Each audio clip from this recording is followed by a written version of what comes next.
वावर किती आहे पाहुणे हो तुमचं सगळं? 10 एकर आहे. हे तर जास्त दिसू राहिलं. लोकांचे बांध करू करू 5 एकर वाढवेले आम्ही. नावावर 10 एकर आहे पण कब्जामध्ये 15 एकर आहे आपल्या. माल गिल किती होतं तुम्हाला? तसा घरच्या वावरात कमीच होतो पण शेजाऱ्याच्या चोऱ्या चाऱ्या करून 10-12 लाख जातो सगळा. तुमच्या पोरीला शेतातलं काम जमतं का? नाही आम्ही शेतात नाही जात, आम्ही घरी संडास बांधले. अव बाई शेतात संडास शेती काय हे नाही विचारलो. वावरातले काम जमते का? मी शेतात काम नाही करणार.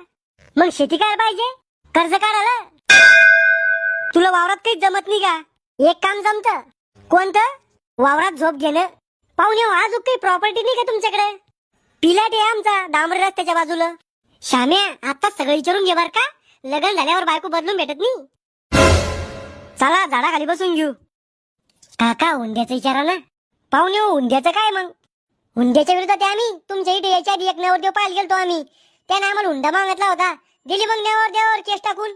बिचारा 6 महिन्यापासून जेलात आहे अजून. आता हुंड्याचं नाव न काढू, नाही तर आम्हाला जेलात पाठवून पीठ दळालं.